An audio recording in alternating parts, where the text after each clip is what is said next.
Hello, good afternoon. Good afternoon sir.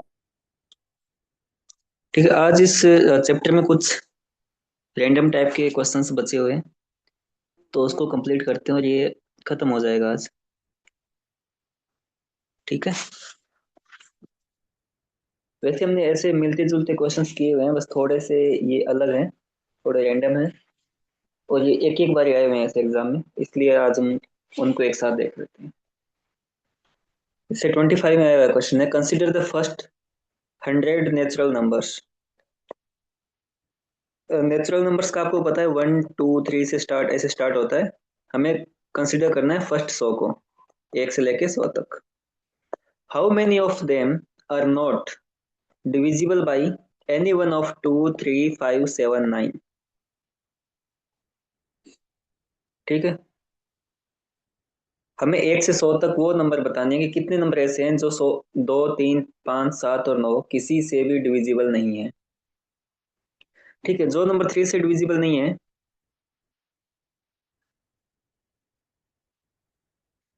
या कोई number जो 9 से डिविजिबल होगा वो डेफिनेटली 3 से डिविजिबल होगा, तो इन दोनों में से तो 9 को देखने की आवश्यकता नहीं है, 3 से देख लेते हैं।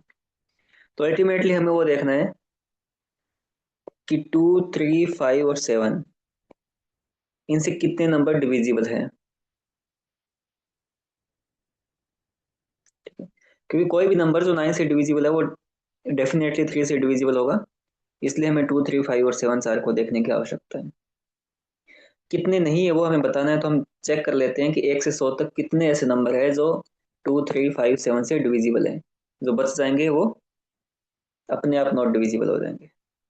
ठीक है। अब 2 से कौन से नंबर डिविजिबल होंगे? सारे इवन नंबर है वो 2 से डिविजिबल है, तो 1 से 100 तक कितने इवन नंबर आ जाएंगे? 50। 50। यानी जो 2 के मल्टीपल है, इवन का मतलब जो 2 के मल्टीपल है वो सारे इवन नंबर्स है, वो सब 2 से डिविजिबल होंगे। तो 50 नंबर तो 2 से डिविजिबल होंगे, है ना, या उनको मल्टीपल ऑफ 2 भी बोल सकते हो आप। ऐसे 50 है।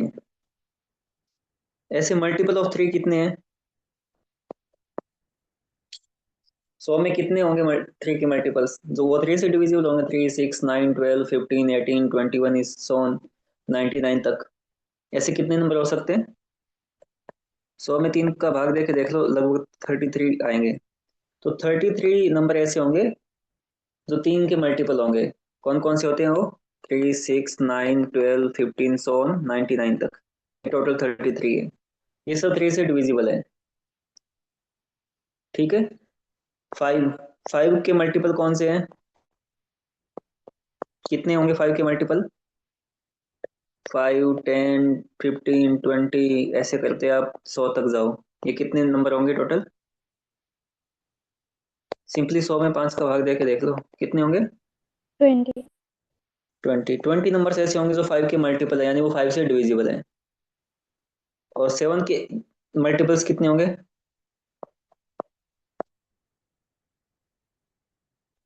मल्टीपल्स 7 के कितने होंगे?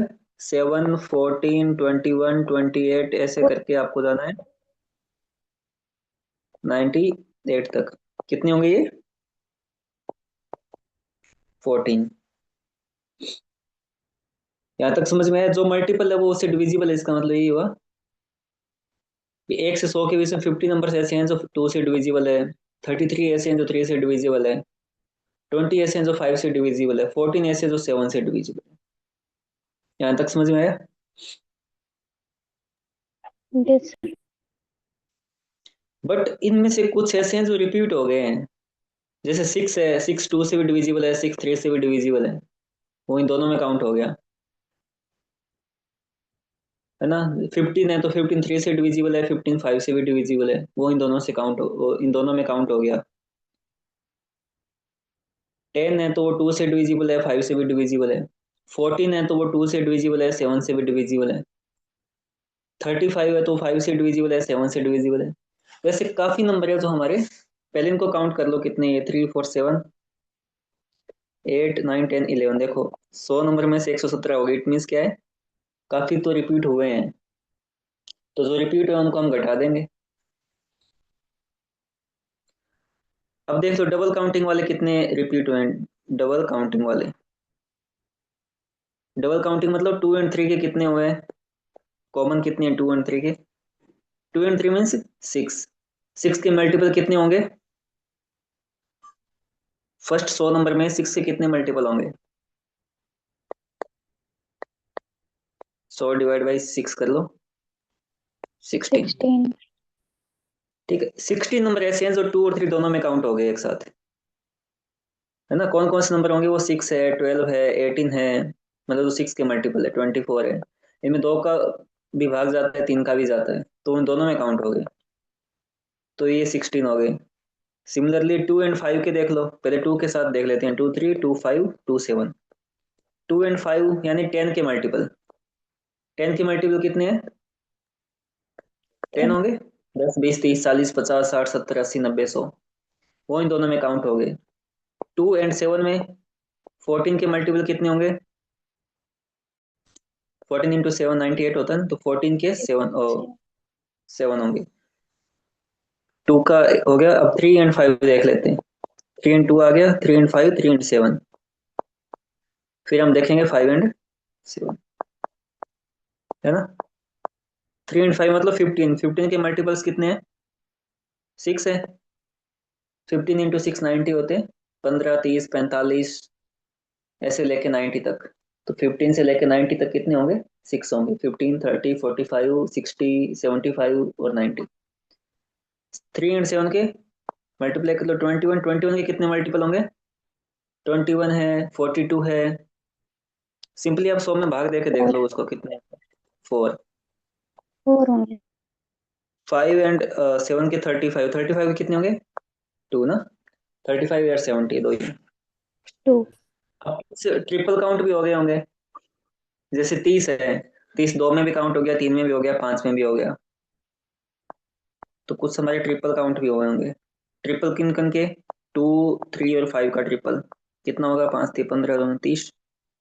2 3 और 7 का ट्रिपल, 2 3 5 2 3 7। 42 का मल्टीपल, फिर 2 3 5 2 3 7 हो गया। अब है 3 5 7, सर 2 5 7 और 3 5 7। 2 5 7 कितना होता है, 70। 3 5 7 105। इनके देखते हैं कितने आगे होंगे।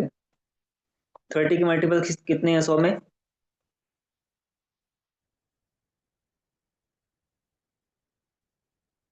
3। 30 है, 60 है, 90 3 है। 42 के 42 है, 84 है, 2 है। 70 के एक ही है, 105 तो पॉसिबल ही नहीं है 100 में। ये इतने हैं, वो 3 बार रिपीट हो गए थे। ठीक है, अब बताओ ये कितने हो गए, 26 और 33 39 41 और 45, ये 45 हो गए। और ये कितने हो गए, 6 हो गए। ठीक है, टोटल 117 थे, उसमें से ये 2 2 बार काउंट हो गए थे, और ये 3 3 बार काउंट हो गए थे। तो कितने हो गए, 117 में से 45 घटाओगे कितने बचते हैं,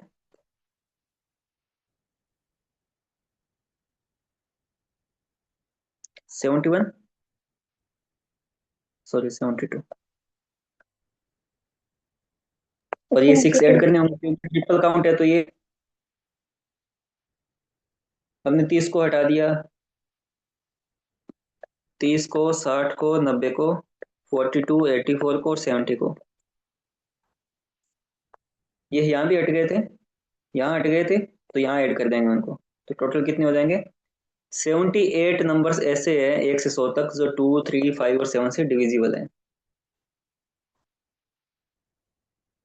ठीक है, सर ये 6 ऐड क्यों कर रहे थे? ये देखो अब इसमें कौन सा 30, देखो 30 हमने यहाँ पे काउंट कर लिया, 30 इसमें काउंट हो गया था, इसमें काउंट हो गया था, इसमें काउंट हो गया था। ठीक है, यस सर। 30 यानी 3 बार काउंट हो गया, हमें एक ही बार चाहिए। यहाँ पे देखो 6 में 30 आ गया, इसमें भी 30 आ गया, और 15 में भी 30 आ गया, तो ये तीनों कैंसिल हो गए। अब 30 है ही नहीं, ना इसमें है ना इसमें है। अगर इसमें से घटा दूंगा तो 30 का तो मल्टीपल कहीं आया नहीं, इसलिए ये वाला ऐड कर दूंगा लास्ट में, कि एक बार तो आना चाहिए ना 30। 30 60 यस 90 एक बार तो आना चाहिए। तो ये वो एक साथ सारे कट गए थे, जीरो बचा था, इसलिए तीनों को ऐड कर दिया। सिमिलरली यस 42 है, तो वो यहाँ भी काउंट था, और 42 यहाँ भी था, और 42 यहाँ भी था। फिर क्या हुआ, 42 3 बार काउंट हो गया था यहाँ पे। फिर ये इनको हमने देखो घटाया 45 को, तो 42 यहाँ से चला गया, 7 इंटू 6 में आता है 42, 14 में 42 आता है, 21 में 42 आता है, तीनों कैंसिल हो गए, तो 42 का मल्टीपल कहीं बचा ही नहीं। तो अल्टीमेटली हमें एक बार तो रखना ही है, तो 42 84 इनको ऐड कर दिया। ठीक है, 42 इसमें जो भी था 3 बार, वो तीनों बार यहाँ पे हमने माइनस कर दिया, तो जीरो हो गया, इसलिए 42 यहाँ वाला रख लिया, इसलिए इनको ऐड किया है। ये वो नंबर है जो यस यहाँ सर, पे, आ गया। है ना, ठीक है। तो 78 नंबर तो ऐसे हैं जो डिविजिबल है, तो टोटल 100 में से 78 घटाओगे तो 22 नंबर ऐसे बचते हैं हमारे, जो 2 3 5 और 7 9 से डिविजिबल नहीं है। ठीक है। Yes sir, clear. Okay, thank you. हाँ, ऐसे चलते हैं ये। अब हमने ऐसे काफी एग्जैक्टली ऐसे नहीं, बट हमने क्वेश्चन किए थे वो थोड़े से अलग थे। जैसे ये 4 digit number n is such that when divided by 3 5 6 9 leaves a remainder 1 3 4 7 respectively। मतलब जब 3 से डिवाइड करते हैं तो रिमाइंडर 1 बचता है, 5 से करते हैं तो रिमाइंडर 3 बचता है, 6 से करते हैं तो 4 बचता है, और 9 से डिवाइड करते हैं तो रिमाइंडर 7 बचता है। इससे पहले जो हमने क्वेश्चन किए थे वो डिवाइड तो अलग अलग नंबर से हो रहे थे, बट रिमाइंडर वहां पे सेम बचता था, है ना, तब हम इजीली एलसीएम निकाल के कर लेते थे। जो पीछे हमने क्वेश्चन किए थे वो इस टाइप के थे, कि when number is divided by 3 5 6 and 9 leaves a remainder 3, ऐसे एक ही नंबर था, तो वो इजी था करना। इसमें क्या है, हर अलग अलग नंबर से जैसे डिवाइड करोगे तो रिमाइंडर भी अलग अलग है। अगर हम वैसे इस क्वेश्चन को करेंगे तो काफी लेंथी हो जाएगा, मैंने करके देखा था। तो एग्जाम के परस्पेक्टिव से हमें क्या है, सिंपली ऑप्शन से ही करना है, नहीं तो फिर टाइम कंज्यूमिंग प्रोसेस है। ऑप्शन से कैसे करोगे, तो सबसे पहले जो इजी वाले होते हैं ना, जैसे 5 से डिवाइड करना इजी होता है। 5 से डिविजिबल वही नंबर होंगे जिनका लास्ट डिजिट है वो या तो 0 हो या 5 हो। यहाँ तक पता है आपको। Yes sir. जब इस नंबर n को मैं 5 से डिवाइड करूंगा तो मेरा रिमाइंडर बचता है 3। इट मीन्स उस नंबर में से 3 घटा दूंगा तो मेरा पूरा 5 से डिवाइड हो जाएगा। यही बात हुई ना, कि कोई नंबर मान लो 28 है, इसको मैं अगर 5 से डिवाइड करूँ तो मेरा रिमाइंडर बचता है 3। अगर इस नंबर में से मैं 3 घटा दूं तो 25 है, तो 25 5 से फुली डिविजिबल होगा। ठीक है, तो एक बार 3 3 घटा लो इनमें से, ये बचेगा 1065 1069 1075 1079। अब ये नंबर 5 से डिविजिबल होना चाहिए। मान लो इनमें से कोई भी एक नंबर इसका आंसर होगा, उसको अगर मैं 5 से डिवाइड करता हूँ तो मेरा रिमाइंडर 3 बचता है। इट मीन्स अगर मैं 3 उस नंबर में से घटा दूं, जो बचा हुआ नंबर है वो मेरा 5 से फुली डिविजिबल होना चाहिए, है ना। अब इसमें से कौन सा डिविजिबल है 5 से, ये भी नहीं है और ये भी क्वेश्चन नहीं है, है। क्योंकि लास्ट में 9। अब मेरे पास ऑप्शन बचे हैं दो, इन ये तो दो कैंसिल आउट हो गए। ठीक है, दो ऑप्शन बचे हैं मेरे पास। अब एक बार आप बाकियों का चेक कर लो, 3 से कर लो। जब इस नंबर को मैं 3 से डिवाइड करता हूँ तो रिमाइंडर 1 बचता है, यानी इन नंबर को मैं अगर एक घटा दूं तो मेरा बचा हुआ नंबर है वो 3 से डिविजिबल होना चाहिए। यहाँ तक ठीक है। यस। ये दो तो अपने पहले कैंसिल आउट। अब इनमें से बताओ कौन सा 3 से डिविजिबल है। 3 से डिविजिबल होने के लिए उसके डिजिट्स का सम है वो 3 से डिविजिबल होना चाहिए। सेकंड तो वाला। 13 एक 14 बनता है, इसका सम इसका बनता है 7 7 14 और 15, तो ये 3 से डिविजिबल है। इट मीन आंसर क्या हो जाएगा 1078।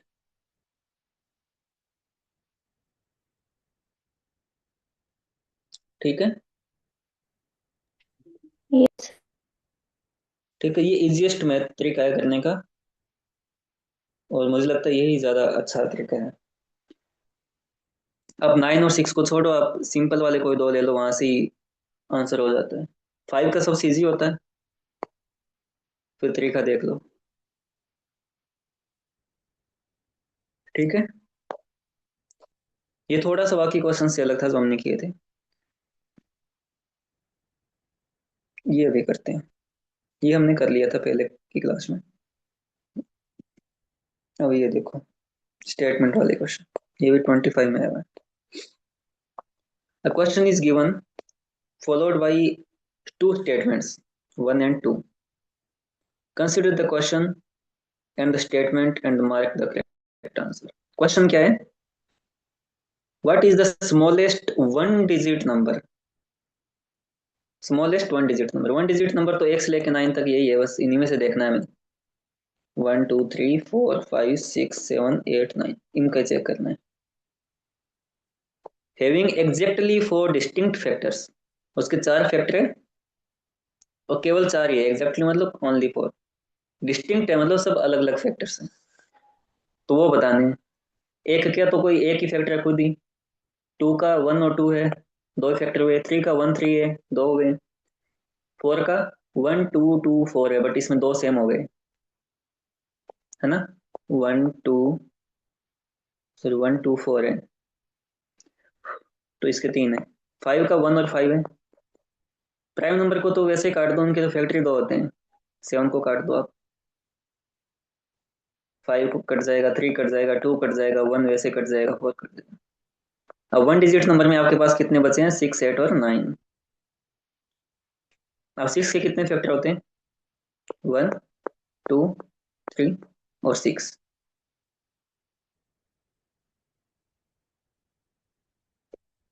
तो अपना आंसर तो आ गया यहीं से, बस यही क्वेश्चन था। समझ में आया आपको यहाँ तक? यस। ये क्वेश्चन बहुत इजी क्वेश्चन पूछा था इन्होंने, बस स्टेटमेंट की फॉर्मेट देके एग्जाम में आप पे माइंड पे लोड क्रिएट करने का काम किया है। क्वेश्चन वैसे इजी है, हमें स्मॉलेस्ट वन डिजिट नंबर का ही देखना है। तो वन डिजिट नंबर तो 1 से 9 तक आप इजीली देख सकते हो, having exactly four distinct factors. अब उसमें प्राइम नंबर वालों को काट दो, 2 3 5 और 7 इनको तो, क्योंकि प्राइम नंबर के दो ही फैक्टर होते हैं, एक वन होता है, एक खुद होता है। वन भी कट जाएगा, वन का एक ही फैक्टर है। और फोर कट जाएगा, फोर के 1 2 4 है। तो 6 है, सिक्स सबसे स्मॉलेस्ट वन डिजिट नंबर है जिसके फोर डिस्टिंक्ट फैक्टर है। तो आप बताओ, मैंने स्टेटमेंट का यूज किया क्या इस क्वेश्चन में?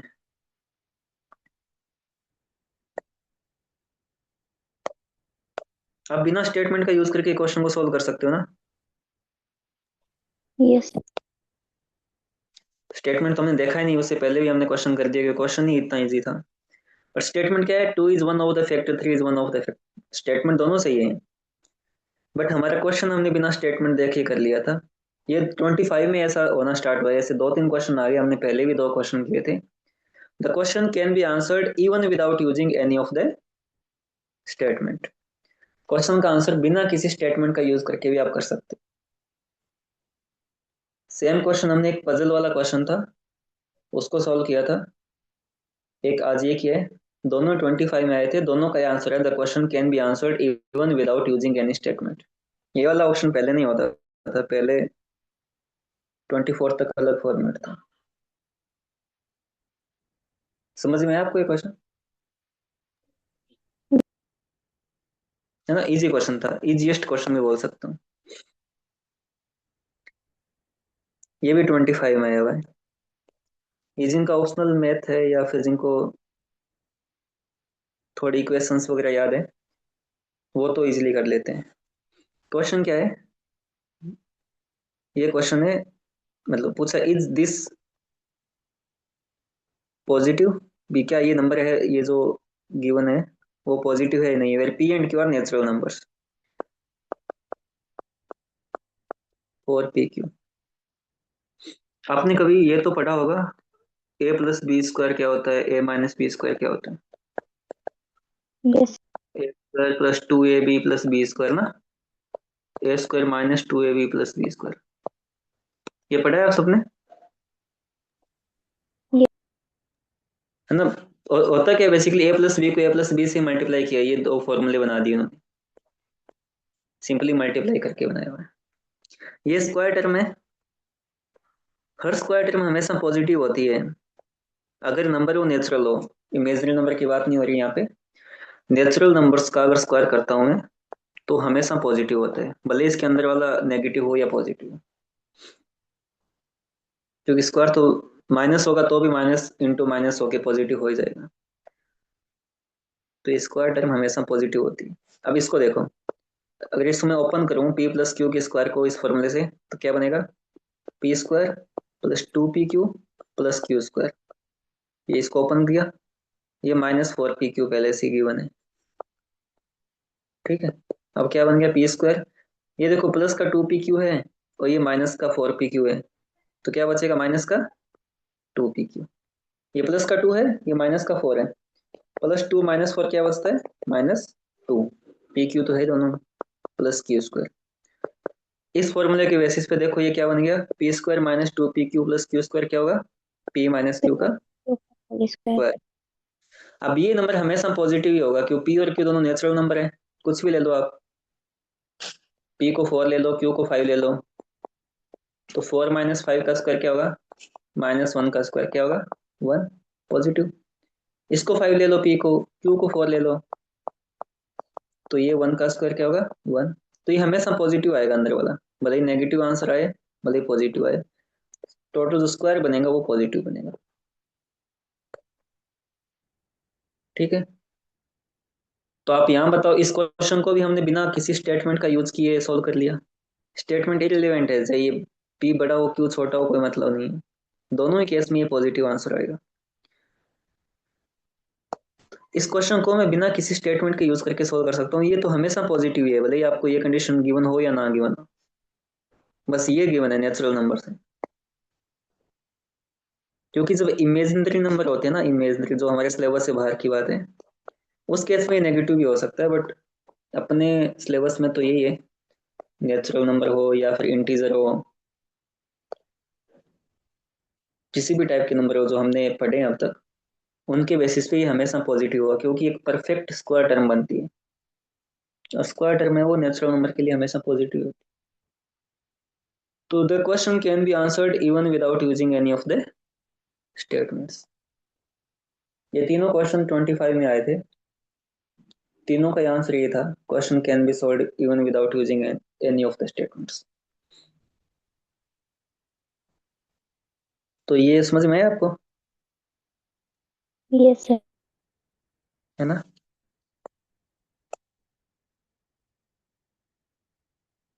ये फिर 25 में, ऐसा तो हमने एक पहले भी किया था एक बार, और 22 में ऐसे कुछ आया हुआ था। Let P plus Q equals to 10। पहला स्टेटमेंट है, पहली वैल्यू है maximum value of P cross Q when P Q are positive integers. P और क्यू दोनों पॉजिटिव इंटीजर्स होंगे तो पी क्रॉस क्यू की मैक्सिमम वैल्यू क्या हो सकती है। देखो ये तो सिंपल अपन ऐसे हिट एंड ट्रायल से कर सकते हैं, दूसरा इक्वेशन के फॉर्मेट में कर सकते हैं। अगर हिट एंड ट्रायल से करें तो पी और क्यू की पॉसिबल वैल्यू क्या हो सकती है, पॉजिटिव इंटीजर से जीरो तो है नहीं, वन और नाइन हो सकती है, नाइन और वन हो सकती है, क्योंकि दोनों का सम 10 है। वन नाइन लिख दो या नाइन वन लिख दो, क्यों, मल्टीप्लाई में तो कोई फर्क नहीं पड़ेगा कौन पहले कौन बाद में।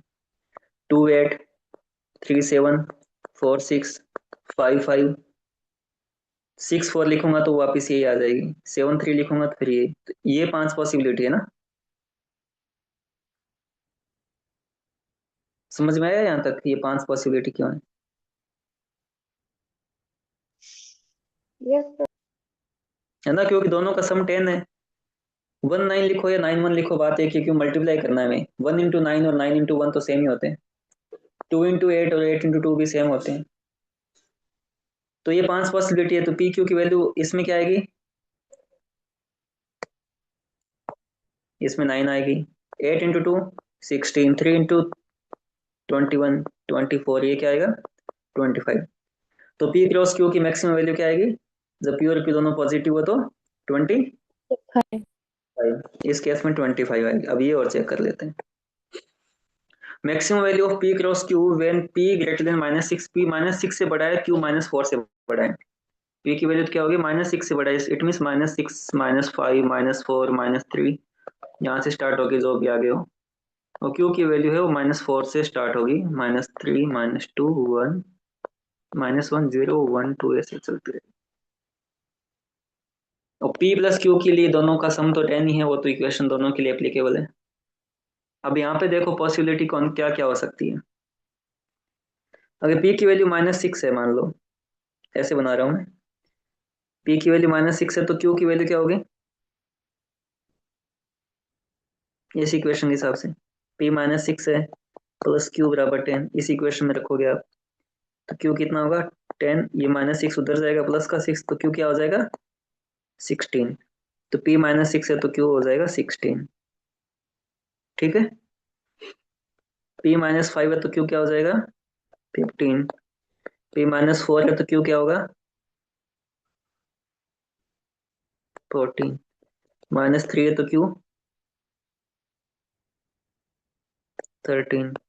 -2 है तो 12, -1 है तो 11, 0 है तो 10, 1 है तो 9, 2 है तो 8, आगे तो वो सेम ही है, 3 है तो 7, 4 है तो 8, सॉरी 4 है तो 6, 5 5 6 4, ये सेम आएगा, 7 3 8 2 9 1 10 0, 11 -1, ऐसे चलता रहेगा, बैक अब वापिस आओगे तो 7 3 8 2 9 1 10 0, मल्टीप्लाई सेम होगा इसलिए मैं लिख नहीं रहा हूँ। 11 -1 12 -2, ये इधर वाली पी की वैल्यू है, इधर वाली क्यू की वैल्यू है, इसमें दोनों पॉजिटिव थे इसलिए कोई फर्क नहीं पड़ रहा था, इसलिए मैं इधर उसमें आप 19 लिखो या 91 लिखो एक ही बात है। 13 -3 और 14 -4, ये -4 तक ही जा सकता है क्योंकि क्यू की वैल्यू -4 से बड़ी है, -4 -3 -2 से। इतने केसेस बनते हैं। अब आपको इतनी बनानी नहीं है एग्जाम, ये तो मैंने आपको समझाने के लिए बना दी, क्यों नहीं बनाने, भाई जब एक नंबर नेगेटिव एक पॉजिटिव है तो मल्टीप्लाई करूंगा तो माइनस ही आएगा। -96 है, -96 तो बहुत छोटी वैल्यू है, इसमें भी माइनस आएगा, यहाँ भी माइनस आएगा कुछ, यहाँ माइनस, यहाँ माइनस, यहाँ माइनस, यहाँ की जीरो स्टार्ट होगा। इनको मल्टीप्लाई करूंगा तो 9 आएगा, फिर 16 आएगा, फिर 21 आएगा, फिर 24 आएगा, 25 आएगा, फिर वापस 24 आएगा, 21 आएगा, 16 आएगा, 9 ये ऐसे चल जाएगा वापस। यहाँ नेगेटिव वैल्यू आएगी, यहाँ नेगेटिव आएगी, यहाँ नेगेटिव, यहाँ नेगेटिव। अब बताओ इस केस में मैक्सिमम वैल्यू कितनी है, माइनस तो मैक्सिमम होती नहीं है, वो तो जीरो से ही छोटा है, माइनस को तो आप हटा ही दो। तो मैक्सिमम वैल्यू कितनी है इसमें, केस टू में 25 25, वापिस यही मैक्सिमम तो यही आ रहा है। ठीक है, तो वैल्यू 1 और वैल्यू 2 आपकी क्या दोनों इक्वल है। ठीक है,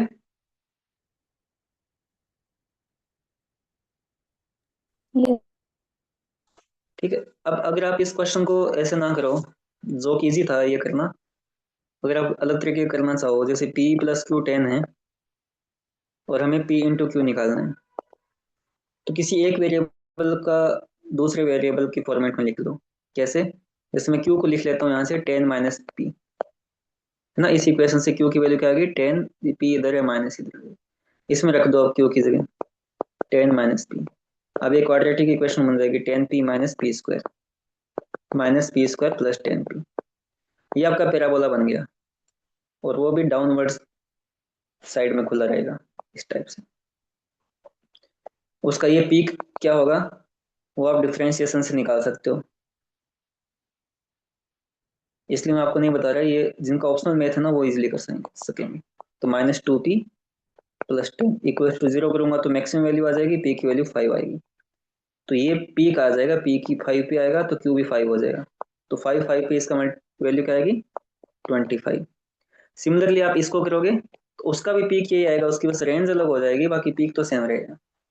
इसलिए इसकी वैल्यू सेम रहेगी, इसलिए दोनों वैल्यू सेम होगी।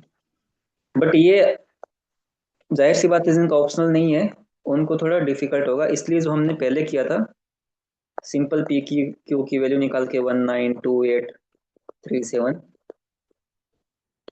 वो भी इजी मेथड है, ज्यादा टाइम कंज्यूमिंग नहीं है, 1-2 मिनट लगेगी, ढाई नंबर के लिए इतना कर सकते हैं। ठीक है। सेकंड वाला मेथड थोड़ा सा स्पेसिफिक नॉलेज चाहिए होता है इसमें, जो हमारे सी सेट के प्रीव्यू से बाहर है। वैसे पहले वाला मेथड इजी है और वो सबको समझ में भी आ सकता है। दिक्कत है इस क्वेश्चन में?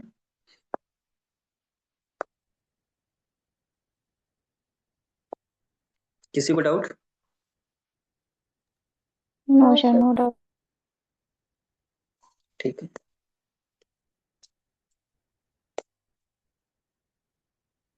ये हमने एक बार पहले किया था, बताओ मेरे को।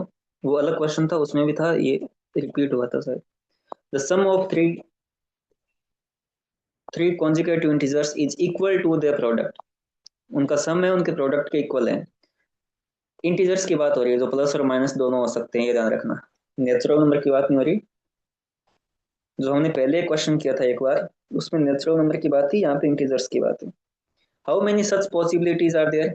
ऐसे कितनी पॉसिबिलिटीज दे रहे हैं?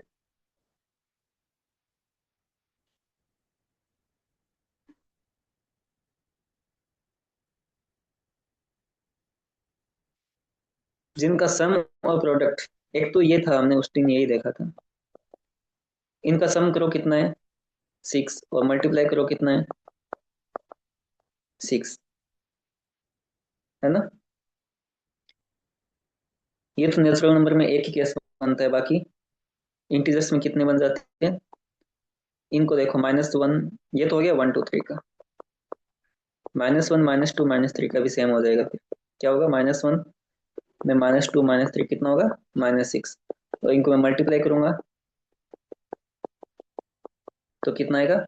माइनस माइनस प्लस, फिर वापस माइनस, तो -6। तो सम प्रोडक्ट सेम है। और एक ये भी हो सकता है, -1 +0 +1 कितना होगा? सम करूंगा तो +1 -1 से कट जाएगा, 0 आएगा। और गुणा करूंगा तो बीच में 0 आ गया ना, तो 0 हर नंबर को 0 बना देता है मल्टीप्लीकेशन। तो यहाँ भी प्रोडक्ट और सम सेम है। तो कितने ऐसे, ओनली 3 पॉसिबिलिटीज ऐसी है जहाँ पे कॉन्जुगेटिव इंटीजर्स, कॉन्जुगेटिव मतलब एक क्रम वाइज आ रहे हो, ऐसे जैसे 1 2 3 आया, -1 -2 -3 आया, -1 0 1 आया ना। वैसे तो इसको क्या लिखते हैं? -3 -2 -1, क्योंकि माइनस वाले से उल्टे चलते हैं। ठीक है, ये तीन ही पॉसिबिलिटीज ऐसी है। ये क्वेश्चन हमने पहले किया है, इसलिए मैंने जल्दी बताया आपको। और ये आप ऐसे याद भी रख सकते हो, ये 2-3 जगह यूज हुआ है बाकी क्वेश्चंस में भी।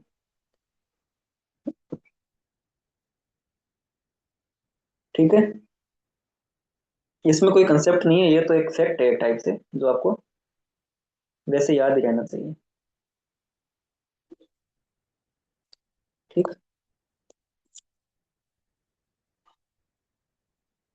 Each digit of A 9 digit number, एक 9 डिजिट नंबर है, उसका हर डिजिट क्या है? 1 है। ऐसे 1 1 1 1 1 1 1, ये एक नंबर है, 9 डिजिट है, और इसका ईच डिजिट है वो 1 है। It is multiply by itself, इसको खुद से ही मल्टीप्लाई किया है। ठीक है। What is the sum of the digits of the resulting number? यहाँ पे जो नंबर बनता है एक रिजल्टिंग नंबर, उसके डिजिट्स का क्या सम है? सम ऑफ डिजिट्स, यहाँ पे जो नंबर आएगा उसके डिजिट्स का क्या सम है? ऐसे 9 डिजिट वाले नंबर को उसी से ही मल्टीप्लाई किया गया है, तो हमसे पूछा है उसके डिजिट्स का क्या सम है। बताओ। ये इतने बड़े नंबर को मल्टीप्लाई करना तो इजी है नहीं, तो आप सिंपली कर लो ना। एक डिजिट का होता तो सम, नंबर क्या था? 1, उसके डिजिट्स का सम भी क्या हो जाता? 1। मान ली टू डिजिट वाला नंबर होता है, 11 वाला, तो उसको मल्टीप्लाई करते हैं तो कितना आता है? 11 × 11 क्या होता है? 121। 1 फिर 2 फिर 1, इसके डिजिट्स का सम क्या होगा? 1 + 2 + 1 4 होगा। ऐसे 3 वाला करके देख लो, पैटर्न देखो आप। 9 का दिया है तो कुछ पैटर्न तो बनता होगा तभी 9 दिया, वरना इतने बड़े नंबर को आप एग्जाम में थोड़ी मल्टीप्लाई कर पाओगे। 111 111 111 1 2 3 2 1। ये देखो यहाँ पे 1 था, फिर यहाँ पे 1 1, बीच में 2 था। 2 से तो 2 बार किया तो मतलब ये 2 डिजिट्स थे, यहाँ पे 3 डिजिट्स है। क्या हो गया?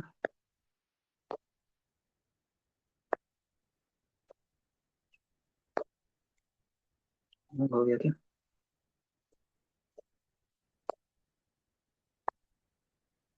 ठीक है, वहां पे 3 डिजिट्स है। इस हैंग हो गया शायद। 1 2 3 2 1, 1 2 3 2 1 अपना आंसर आया था। 3 डिजिट्स नंबर है तो मिड वाला नंबर 3 है, 2 डिजिट्स था तो 2 है, फिर क्या है? 1 2 3 2 1, ऐसे इंक्रीजिंग ऑर्डर डिक्रीजिंग। आप 4 वालों को करोगे, मेरे को एक बार वापस ज्वाइन करना पड़ेगा क्योंकि ये हैंग होने लग गया। चलो ठीक है। ऐसे 4 वालों को करोगे तो आप बताओ आंसर क्या होना चाहिए? अगर 4 डिजिट नंबर है 1111, उसको उसी नंबर से मल्टीप्लाई करना है, तो रिजल्टिंग नंबर क्या आना चाहिए? 4 बीच 1 में आएगा। 3 हाँ, 4 वन और टू 3 थ्री 2। फोर 3 2 1। ठीक है, तो ऐसे 9 वाला है तो 9 वाले में क्या आना चाहिए? मिड वाला क्या आएगा? 9 वन। होना चाहिए। हाँ, मिड वाला 9 होना चाहिए। अभी मैं वापस ज्वाइन कर रहा हूँ ना, ये तो हैंग हो गया थोड़ा। अच्छा, ये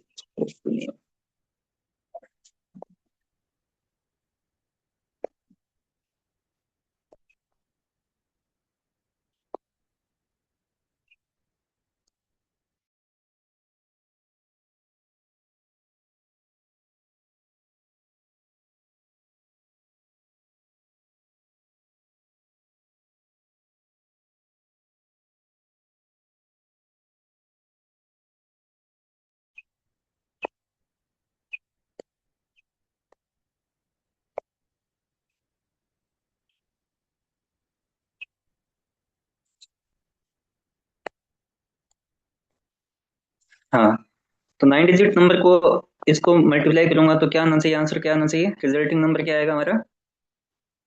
1 2 3 4 5 6 7 8 9, फिर 8 7 6 5 4 3 2 1, यही आएगा ना?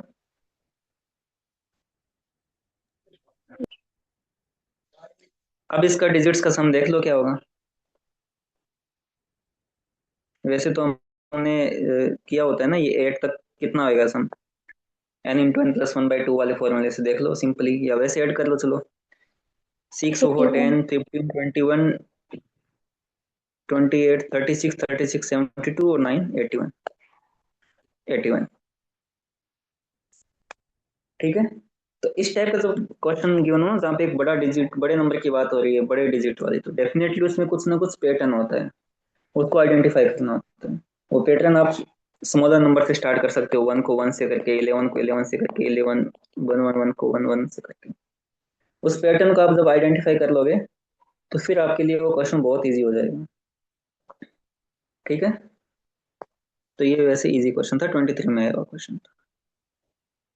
अच्छा, एक ये देखो, ये भी शायद 22 या 23 में है। क्वेश्चन है कि is P greater than Q, भी क्या पी है वो क्यू से बड़ा है? ये क्वेश्चन था। बी यस और नो में आंसर देना है कि है या नहीं। अब स्टेटमेंट वन है कि P cross Q is greater than 0। P cross Q है वो 0 से बड़ा है। 0 से बड़ा है मतलब पॉजिटिव नंबर है, उसका आंसर नेगेटिव में नहीं आएगा। अब दो संख्याओं को अगर गुणा करते हैं, जब टू नंबर्स को मल्टीप्लाई करते हैं, तो पॉजिटिव नंबर कब आएगा? ग्रेटर देन 0 का मतलब पॉजिटिव नंबर। पॉजिटिव कब होगा? या तो जब पी दोनों और क्यू दोनों पॉजिटिव या पॉजिटिव हो, दोनों नेगेटिव। या दोनों नेगेटिव हो, या दोनों ही पॉजिटिव हो या दोनों नेगेटिव हो, तब पॉजिटिव। मान लो ऐसा हो 5 क्रॉस 4, तब भी 20 आएगा। -5 क्रॉस -4 होगा तो भी 20 आएगा, है ना। बट इस केस में क्या है, P5 है Q4 है, तो P क्या है, Q से बड़ा है। इस केस में -5 -4 है, तो माइनस वाली चीज उल्टी चलती है, तो यहाँ पे क्या है, P Q से छोटा है। -5 छोटा है -4 से, ध्यान रखना 5 बड़ा है बट -5 छोटा है, क्योंकि नेगेटिव वाले नंबर ऐसे उल्टे डायरेक्शन में चलते हैं, पॉजिटिव वाले पॉजिटिव डायरेक्शन में। अब बताओ, स्टेटमेंट 1 का यूज करता हूँ तो पी क्यू से बड़ा भी आ जाता है, पी क्यू से छोटा भी आता है, जबकि दोनों ही केस में मेरा P cross Q greater then 0 है। तो बताओ स्टेटमेंट 1 से अपना आंसर निकाल पाएंगे क्या? No sir. क्योंकि दोनों आंसर आ गए ना। इस टाइप के क्वेश्चन का मतलब होता है कि कंफर्म यस आना चाहिए या नो आना चाहिए हर कंडीशन में। तो statement 1 alone is not sufficient. अब स्टेटमेंट 2 को देख लेते हैं। 2 है कि पी स्क्वायर है वो क्यू स्क्वायर से बड़ा है। अभी मैंने आपको बताया कि थोड़ी देर पहले कि स्क्वायर वाली जो चीज होती है वो हमेशा पॉजिटिव होती है, हमेशा पॉजिटिव होती है, भले ही वो नंबर अंदर वाला नेगेटिव हो या पॉजिटिव हो। ठीक है, अपने पूरे डिस्कशन में इमेजिनरी नंबर की बात नहीं हो रही है, ये बस ध्यान रखना। सब नेचुरल नंबर इंटीजर उन सब की बात हो रही है, कहीं भी इमेजिनरी नंबर नहीं। अगर पी स्क्वायर से बड़ा है, मान लो ऐसे कोई है कि पी की वैल्यू 5 है, क्यू की वैल्यू 4 है, ये ले लेते हैं अपन 5 4। तो पी स्क्वायर होगा 25, क्यू स्क्वायर होगा 16, तो बात सही है, मतलब पी क्यू से बड़ा आ जाएगा इस केस में तो। ठीक है, अगर मैं -4 -5 लेता हूँ, पी की वैल्यू -5 और क्यू की वैल्यू -4, तो -5 का स्क्वायर क्या होगा, क्यू का स्क्वायर है -4। -5 का स्क्वायर भी 25 होगा, और -4 का स्क्वायर भी 16 होगा, पॉजिटिव आएगा, जबकि पी यहाँ पे क्या है, क्यू से छोटा है। अब इस केस में पी क्यू से बड़ा था, तो भी ये बात तो सही निकली। पी क्यू से छोटा है, तो भी ये बात सही निकली है कि P square greater than Q square. It means मैं सेकंड स्टेटमेंट को भी अगर अकेले को यूज करता हूँ तो भी मेरे पास कोई डेफिनेट आंसर नहीं है, दोनों ही केस उसमें बनते हैं। अगर मैं दोनों स्टेटमेंट को एक साथ यूज करता हूँ तो भी ये पूरी कंडीशन एक साथ यूज हो जाएगी, तो भी कोई फर्क नहीं पड़ने वाला। क्यों? दोनों को एक साथ यूज करो आप। वो बोलता है कि पी क्रॉस क्यू है वो 0 से बड़ा है, ठीक है, तब भी दोनों पी और क्यू दोनों पॉजिटिव हो सकते हैं और दोनों नेगेटिव हो सकते हैं, फिर भी पी स्क्वायर और क्यू स्क्वायर से बड़ा हो सकता है। अगर आप दोनों नेगेटिव लोगे तो भी बड़ा हो सकता है, दोनों पॉजिटिव लोगे तो भी बड़ा हो सकता है। जैसे आप +5 इसको 5 4 लेके देख लो, इसको -5 4 लेके देख लो, -5 -4, पहला स्टेटमेंट भी ट्रू हो जाएगा, दोनों को मल्टीप्लाई करूंगा तो 20 आएगा, जो बड़ा है। सेकंड स्टेटमेंट जो अभी थोड़ी देर यहाँ किया था, वो भी ट्रू हो जाएगा, पी स्क्वायर क्यू स्क्वायर से बड़ा आएगा, इस केस में भी, इसमें भी बड़ा आएगा। 25 16 से बड़ा है, 25 16 से बड़ा है, दोनों स्टेटमेंट का यूज कर लिया। उसके बावजूद भी मैं ये नहीं बता पाया कि पी क्यू से बड़ा है नहीं, इस वाले केस में पी क्यू से बड़ा है, इस वाले केस में पी क्यू से छोटा है, जबकि मेरे दोनों स्टेटमेंट अप्लाई हो रहे हैं उसके बावजूद भी। समझ में आया आपको ये क्वेश्चन? Yes sir. तो इसका आंसर क्या होगा? Can not be answered. हाँ, can not be answered even using both the statement, ये वाला डी इसका आंसर हो जाएगा। The question can not be answered even by using both the statements together. ठीक है, तो मैंने बताया था आपको बहुत पहले कि स्टेटमेंट वाले क्वेश्चन इजी आते हैं, थोड़े कंसेप्चुअल होते हैं, और हमने पूरे सिलेबस में कहीं भी फॉर्मूले, एक दो फॉर्मूलों को छोड़ के बाकी बिना फॉर्मूले के क्वेश्चंस किए।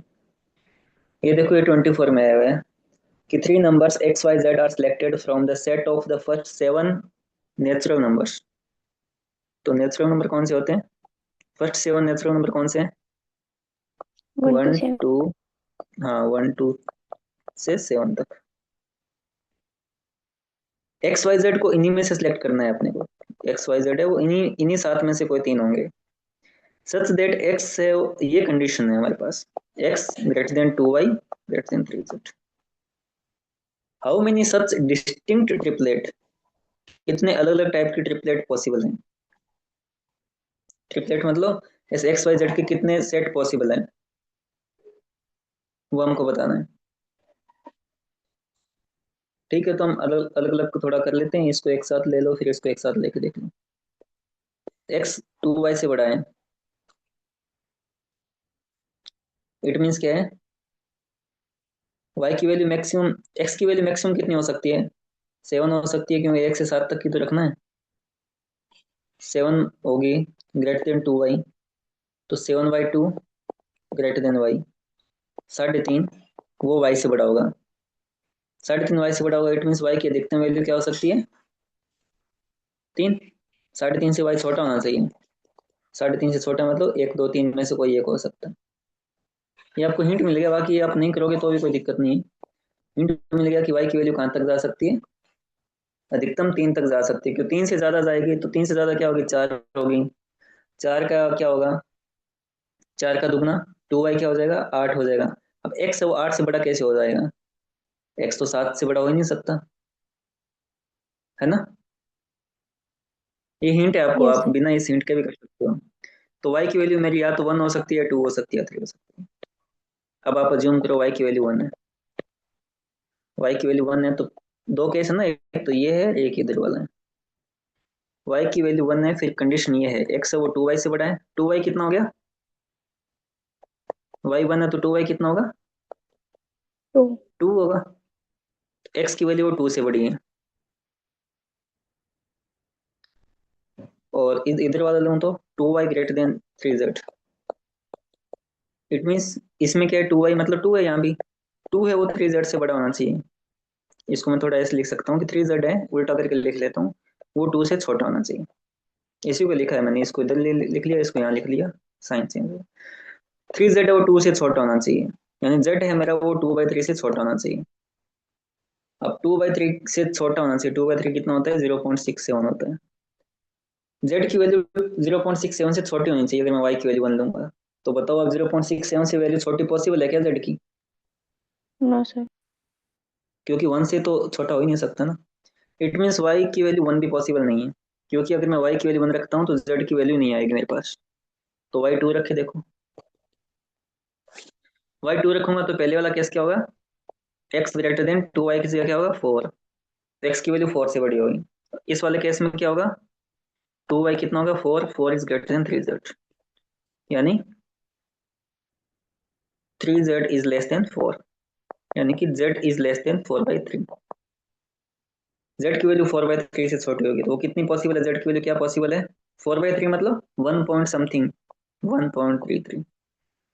तो z की वैल्यू 1.33 से छोटी कौन सी पॉसिबल है, ओनली 1। एक ही वैल्यू बचती है, ओनली वन, z 1 आएगा। x की वैल्यू 4 से बड़ी होगी तो 5 हो सकता है, 6 हो सकता है, 7 हो सकता है ना। तो यहाँ पे कौन कौन से सेट बन जाएंगे फिर, x की वैल्यू 5 होगी, y की 2 फिक्स है, और z की 1 फिक्स है।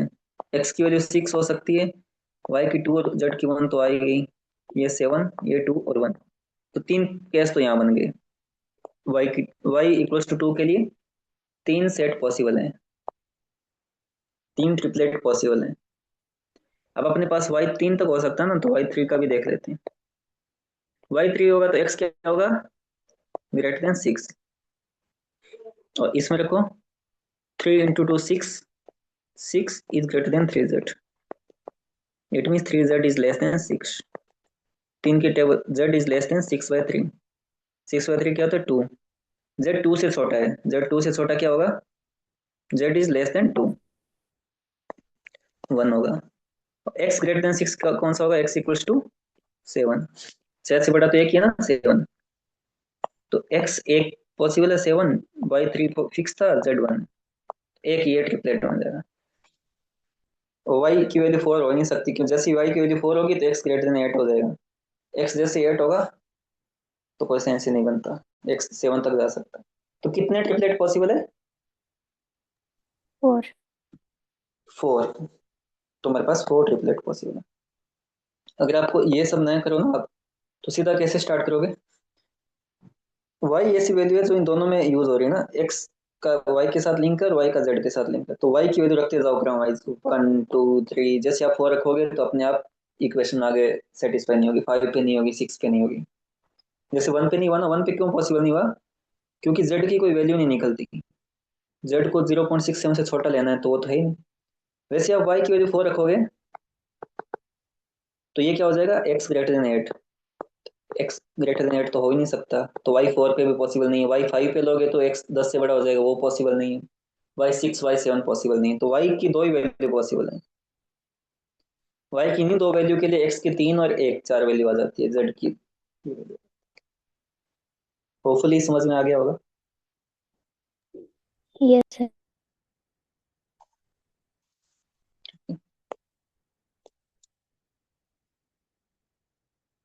क्वेश्चन काफी पढ़ेंगे। चलो ये स्टेटमेंट वाला इजी क्वेश्चन है, आप खुद भी कर सकते हो। क्वेश्चन क्या है, is this term greater than this term where P Q are integers. हाँ जो बोला है कि ये वाली टर्म है, क्या वो इससे बड़ी है, P minus Q plus R. Yes और नो में आंसर देना है, इज से स्टार्ट हुआ है ना, ये यस है या नो है वो हमें बताना है। पहले थोड़ा इसको सिंप्लीफाई कर लेते हैं, पी दोनों में ही है, पी को घटा सकते हैं, काट सकते हैं, दोनों प्लस साइन के साथ है ना, तो दोनों साइड वाले पी कट जाएंगे। अब क्या बचेगा, Q minus R greater than minus Q plus R. Minus Q को साइड में ले जाओ, प्लस का क्यू हो जाएगा। प्लस कार इधर है पहले से ही, इसको इधर ले आओ तो माइनस कार हो, सॉरी माइनस कार को इस साइड में लाओगे तो प्लस कार हो जाएगा। ये बन जाएगा 2 क्यू, ये बन जाएगा 2 आर। 2 से 2 काट दो, पॉजिटिव नंबर को इजीली काट सकते हो, नेगेटिव को नहीं काट सकते। जैसे ये पॉजिटिव था ना, काट दिया इसको। हमें ये चेक करना है, इस इतने बड़े डिफिकल्ट क्वेश्चन का मतलब है कि ये चेक करना है कि ये क्यू आर से बड़ा है या नहीं है। इसको सिंपली क्या लिख सकता था वो examiner, is Q greater than R. ये क्वेश्चन बन जाता, क्यू और आर यहाँ पे इंटीजर है। समझ में आया आपको, ये इस इतने बड़े डिफिकल्ट चीज को आप सिंपलीफाई कर सकते हो। Yes sir. अब हमें ये चेक करना है कि क्यू आर से बड़ा है या नहीं। तो अब स्टेटमेंट वन देखो, स्टेटमेंट वन क्या बोलता है, P minus Q is positive. P minus Q है वो पॉजिटिव है, पॉजिटिव मतलब जीरो से बड़ा है। इट मीन्स क्या है, पी है वो, माइनस क्यू को उधर लेके ले जाओ तो प्लस का क्यू, यानी पी है वो क्यू से बड़ा है। भाई जो पी क्यू से बड़ा है तो मैं क्यू और आर का लिंक थोड़ी बता पाऊंगा, पी और क्यू का तो बता दिया चलो। जब इस स्टेटमेंट में आर कहीं है ही नहीं तो मैं क्वेश्चन का आंसर तो वैसे नहीं दे पाऊंगा, है ना। यस। तो स्टेटमेंट वन तो सफिशिएंट नहीं है। सिमिलरली ये भी पॉसिबल नहीं है, तो इसमें क्यों नहीं है। मुझे रिलेशन पूछा है उसने क्यू और आर का, स्टेटमेंट्स में दिया है पी क्यू और पी आर, पर मैं दोनों एक साथ यूज करूंगा तब देखना क्या होता है। स्टेटमेंट टू क्या है, ये स्टेटमेंट वन है, ये स्टेटमेंट टू। स्टेटमेंट टू क्या है, P minus R is negative यानी लेस देन जीरो, यानी P is less than R, P R से छोटा है। बट इसमें क्यों नहीं है, ओनली स्टेटमेंट टू से मैं तो क्वेश्चन नहीं बता पाऊंगा। अब दोनों स्टेटमेंट को एक साथ यूज करूँ तो देखता हूँ क्या होता है। पी है मेरा, दोनों स्टेटमेंट को एक साथ यूज करो, पी आपका क्यू से बड़ा है पहले स्टेटमेंट के हिसाब से, दूसरे के हिसाब से पी है वो आर से छोटा है, आर बड़ा है पी से। दूसरा स्टेटमेंट ये बन गया, तो सॉरी दोनों को एक साथ यूज करूंगा तो ये इतना सेकंड स्टेटमेंट है, ये फर्स्ट स्टेटमेंट है। बन गया आपका क्वेश्चन। यहाँ से आर और क्यू का लिंक पॉसिबल है, पॉसिबल है क्योंकि आर पी से भी बड़ा है क्यू से भी बड़ा है, it mean R greater than Q.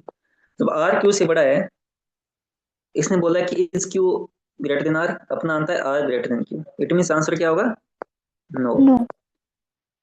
But definite आ गया ना, फिक्स आंसर आ गया, दोनों स्टेटमेंट को एक साथ यूज करने पे मेरा फिक्स आंसर आ गया कि नो होगा। तो ऑप्शंस कौन सा सही होगा फिर।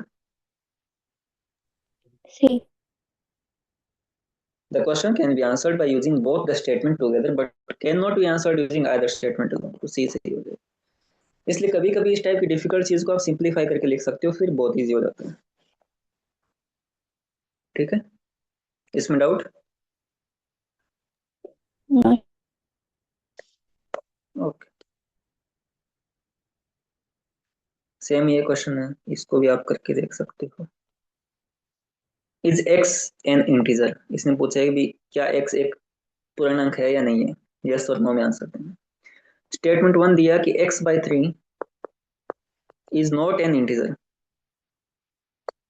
x/3 is not an integer, यानी x/3 है वो इंटीजर नहीं है, आई नहीं है, पॉजिटिव नेगेटिव, वो कोई भिन्न संख्या हो सकती है। कैसे हो सकता है? मान लो x/3 क्या हो सकता है, ऐसे 1 2 3 4 -1 -2 ये सब नहीं हो सकता, ये 1/3 हो सकता है ना, ये 2/9 हो सकता है, मतलब इस टाइप से फ्रैक्शन हो सकता है, कुछ भी इंटीजर नहीं हो सकता। अब आप बताओ, जो x/3 है वो 1/3 हो सकता है, मान लो, ये मैं ये तो एग्जांपल ले रहा हूँ ऐसे कुछ, तो x की वैल्यू क्या आ जाएगी,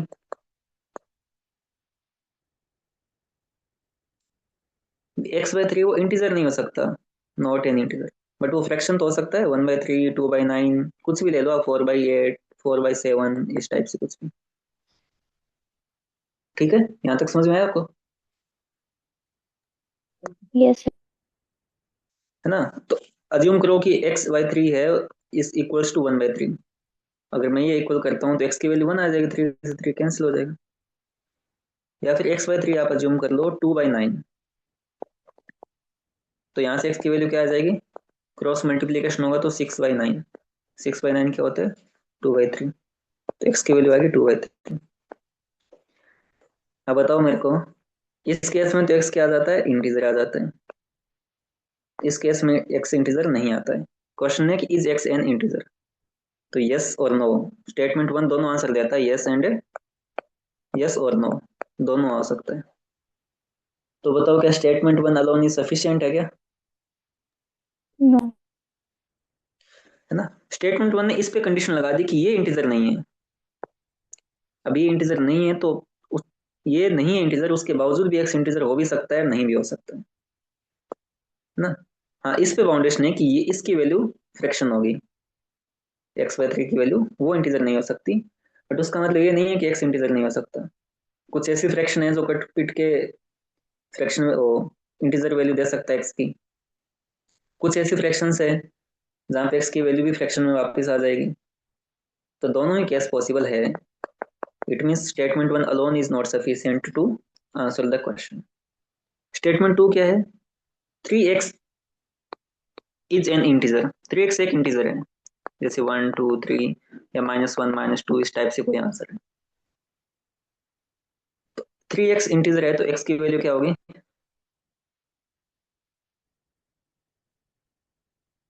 x 1/3 होगा, 2/3 हो सकता है, 3/3 हो सकता है ना। 3x की वैल्यू 1 है तो x की वैल्यू क्या होगी, 1/3 2/3 3/3 -1/3 -2/3, तो x की वैल्यू क्या हो सकती है, 1/3 2/3 3/3 क्या होगा, 1। इस कंडीशन में भी क्या आ जाएगी, x की वैल्यू फ्रैक्शन भी हो सकती है, इंटीजर भी हो सकती है। तो मैं अभी भी इस क्वेश्चन का आंसर स्टेटमेंट 2 अलोन को यूज करके नहीं दे सकता। समझ में आया आपको स्टेटमेंट 2 वाला? यस। है ना, भी 3x की वैल्यू इंटीजर है, इसका मतलब x की वैल्यू इंटीजर हो भी सकती है, नहीं भी हो सकती है। जो भी 3 के मल्टीपल्स होंगे, जैसे 6/3 होगा, 9/3 होगा, उस केस में तो इंटीजर वैल्यू देगा, तो 3 के मल्टीपल्स नहीं होंगे वहां पे फ्रैक्शन वैल्यू देगा। बट अगर मैं it mean statement 2 alone is not sufficient, अब दोनों को एक साथ यूज कर रहा हूँ तो क्या होगा, तो स्टेटमेंट 1 मेरा क्या कहता है कि x/3 is not an integer, और ये कहता है 3x इज एन इंटीजर। अब दोनों को आप एक साथ यूज कैसे करोगे,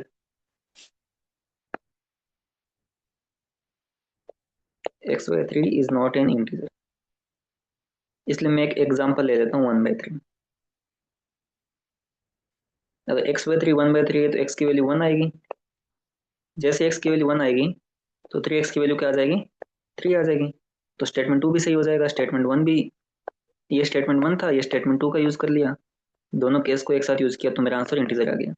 अब अलग एग्जांपल लो, x/3 को आप लोगे 2/9 ले लो, चलो तो यहाँ पे हमने लिया था, यहाँ से x की वैल्यू आएगी 2/3, और 3x क्या हो जाएगा इसके हिसाब से, 3 × 2/3 2 आ जाएगा, 3x फिर इंटीजर आ जाएगा। 3x इंटीजर आ गया, x/3 मेरा फ्रैक्शन हो गया, उसके बावजूद x की वैल्यू फ्रैक्शन आ गई। तो दोनों स्टेटमेंट को जब मैं एक साथ यूज करता हूँ, उसके बावजूद भी मेरे x की वैल्यू कभी इंटीजर आएगी कभी नहीं आएगी, दोनों केस पॉसिबल है। ये देखो, ये मैंने दोनों स्टेटमेंट एक साथ यूज किए यहाँ पे, दोनों स्टेटमेंट की बात मानी मैंने कि x/3 मेरा वो इंटीजर नहीं है, 3x वो इंटीजर है। इन दोनों ने मिलकर मेरे को x की वैल्यू दी 1। फिर मैंने दोनों स्टेटमेंट की बात यूज की कि x/3 मेरा इंटीजर नहीं है, x इंटीजर है, उस बावजूद मेरी वैल्यू आई। तो दोनों स्टेटमेंट को मैं एक साथ यूज कर लूंगा तो भी मेरी वैल्यू कभी इंटीजर आएगी कभी फ्रैक्शन आएगी।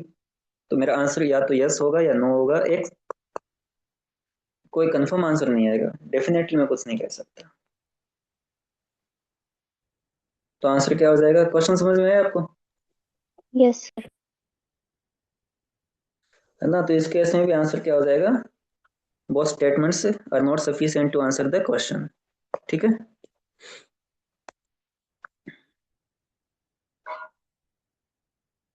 ये हमने कर दिया।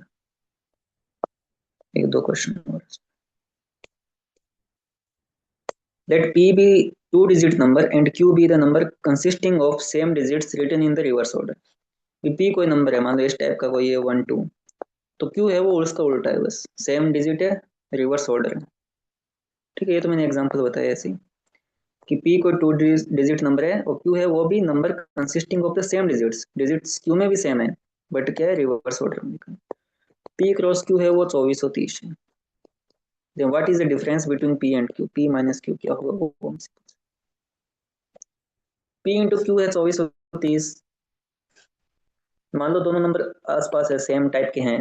2430 का स्क्वायर रूट किसके आसपास होगा, 2500 होता तो 50 का हो जाता, तो ये अप्रोक्सीमेटली 49 या 50 के आसपास होगा।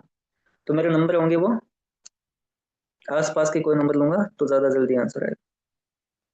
49 के आसपास के नंबर ले लो आप कुछ भी, जैसे 49 और 94 लोगे, मल्टीप्लीकेशन इसका 2430 नहीं होगा क्योंकि लास्ट डिजिट क्या आएगा, 936 6 आएगा। 48 और 84 लोगे तो 832, लास्ट डिजिट 2 आएगा, तो ये नहीं आएगा, जीरो नहीं आएगा। 47 74 8 आएगा, वो नहीं आएगा। 46 64 6 24 4 आएगा, जीरो नहीं आएगा, जीरो चाहिए मुझे लास्ट में। 45 और 54 ये लास्ट में जीरो आ जाएगा, तो इसको चेक करके देख लो।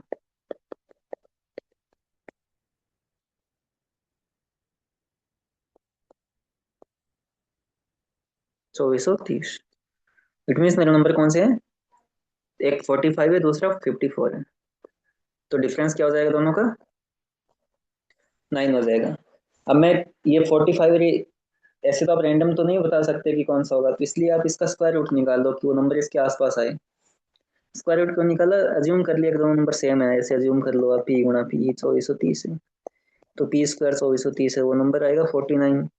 अब 2430 का स्क्वायर रूट भी आपको नहीं याद होगा, किसी को नहीं याद होता, बट इसके आसपास क्या है, 2500 है, 25 को हमें पता है वो 50 का होता है, तो ये 45 49 या कोई 48 47 ऐसा कुछ होगा। ठीक है, तो एक रफ एस्टिमेशन हो जाता है यहाँ से, उसके बेसिस पे आप निकाल सकते हो। तो ठीक है, होपफुली समझ में आ गया होगा। यस। ठीक है, ये इजी क्वेश्चन, अच्छा ये तो हमने कर लिया, ये इजी क्वेश्चन है। The sum of 5 consecutive integers can be so. 5 consecutive integers का सम तो सो हो ही सकता है, कोई भी 5, कैन भी मतलब हो सकता है कोई भी, मतलब आप लोग एवरेज क्या होता है इनका, 20 होगा तो 19 21 18 और 22, इन पांचों को जोड़ के देखो, इनका सम 5 आएगा क्योंकि एवरेज 20 है, 5 नंबर है, कॉन्जिक्यूटिव है, सम 100 है, तो एवरेज क्या होगा, 100/5 20 होगा, तो 20 के आसपास वाले ले लो, एक इधर एक इधर एक यहाँ एक यहाँ, इनका सम 100 हो गया। The product of three consecutive natural number can be equal to their sum, ये अभी थोड़ी देर पहले किया था, 1 2 3 इक्वल्स टू 1 इंटू 2 इंटू 3, यहाँ पे नेचुरल नंबर है तो एक ही केस बनता है 1 2 3। तो दोनों स्टेटमेंट है सही है।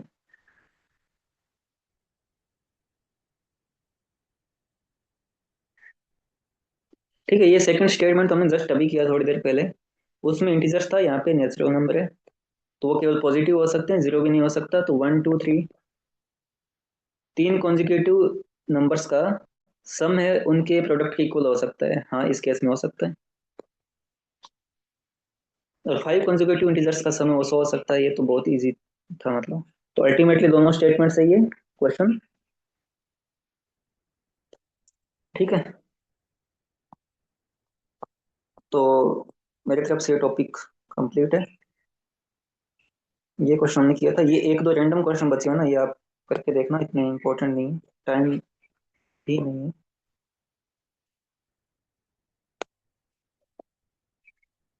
ठीक है, हमें इसके सम की पॉसिबिलिटीज बतानी है कि ये इसको सेटिस्फाई करे तो इसकी वैल्यू क्या होगी। नंबर है वो नेचुरल नंबर है, कोई नेगेटिव नहीं है कोई जीरो नहीं है। तो सिंपली आप ऐसे कर सकते हो 1/3 1/3 1/3। ठीक है, तो पी क्यू आर तीन तीन हो सकता है, नॉट नेसेसरली डिस्टिंक्ट, मतलब सेम भी हो सकते हैं। तो एक सम तो क्या हो जाएगा, 3 + 3 + 3 माइनस, और क्या हो सकता है 1/2 1/4 1/4 हो सकता है। तो पी प्लस क्यू आर क्या हो जाएगा, 2 + 4 + 4 10 हो जाएगा। ऐसे ही आपको देखना है, एक दो कोई केस और बनते हो तो उस हिसाब से। ठीक है, ये आप करके देखना, बाकी कंप्लीट हो गया। और ठीक है, थैंक यू, लीव करते Thank you, sir. हैं। Okay, thank you.